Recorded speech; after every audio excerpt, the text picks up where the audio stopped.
a flour sack can fly?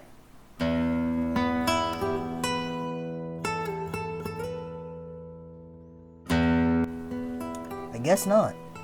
But if you're interested in how it can fall, check out this tutorial.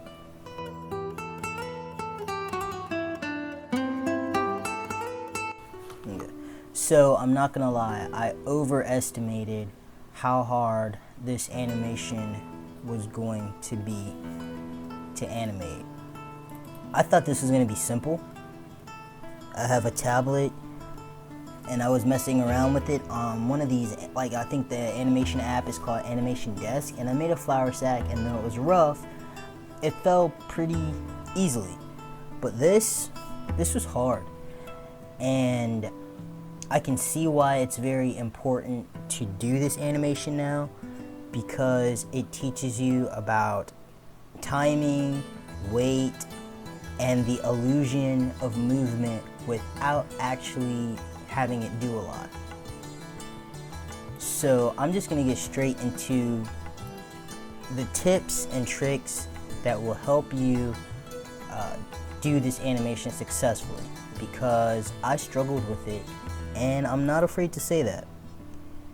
So tip number one, I would keep your first frame and your last frame exactly the same. So that way you know that it's going to loop. Now your in-between frames, you need to decide what you want to do. Do you want it to do this rotation like I did? Do you want it to just flap its little flaps around, or do you want it to do some sort of skydiving looking thing? That's important, so decide that. 3, I use a lot. I did use a few main keyframes to get this thing started, but I mostly did straight ahead animation. Straight ahead animation, for those of you who might not remember, is where you're drawing frame by frame based upon the last frame you drew. And to me, it made it a little bit more fluid because I was able to just go into the next pose without having to worry about what was coming next until it was time to worry about what was coming next. So I did a lot of straight ahead animation on this. After I got those keyframes done, I decided that it still, yeah, I had a great rotation in it, but it wasn't coming off the way I wanted it to. So with that, I decided to give it some action lines, and those are these white lines that I'm drawing. Now the first time I drew these lines, I drew them every other chance I got, and it didn't look right. Like, it looked like it was pulsing and flashing. But eventually I decided to redraw these action lines, and I redrew them basically every 2 frames, and that seemed to work really well, emphasizing a lot of blur, things like that. And because of the way I timed it every other couple frames, it seemed to work a lot better for me. So those are the things that got me through this. Also, I think really, aside from the overall animation, I think the main thing that helps sell this animation is the shadowing of the underbag and the motion lines. And if I really wanted to give it even more, is I would animate some clouds drifting upwards behind the frame, behind and maybe in front of the bag, just to give that feeling that it's falling down.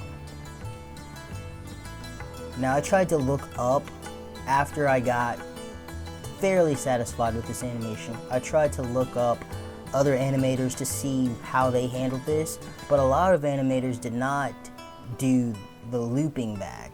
I saw maybe 1 or 2, but it looked weird. It didn't look like it was falling to me. But the ones that I did see, they made it fall with an impact, which is an option. And apparently it's the easier option, because when I did this, this was so far my longest animation to do. It took 2 hours for me to do everything from start to finish. And You know, I ended up, even though it's only 50 frames, I ended up doubling those frames to make it look a little bit longer so I can use it on my social media and things like that. But do not underestimate this exercise. It looks easy, it seems simple, it is not.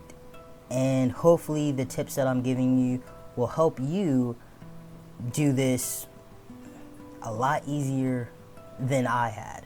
And that's what this channel is all about. It's about helping not only myself, but helping you guys animate things and eventually tell the stories you want to tell. So make sure you like this or subscribe if this video helped you, and check back next week because I've got another video about more flour sack animation, and we are almost done. There's not much left in the level 1 animation exercises. We're going to be done, and then we're moving on to level 2. So if you have any comments about this, you know, did you find this animation easy to do? Did you decide to cop out and just draw it hitting the floor? Or did you decide to take the challenge and go balls to the wall, animate it looping and falling and things like that? Let me know in the comment section below. If you want me to check out your animations, you know, post them on YouTube, tag me to the video, and I will check it out and let you guys know what I think, because we're trying to create an animation community based for beginners and to eventually get intermediate and so on and so forth. So thanks for watching again. Like, comment, subscribe, and I will catch you guys next week.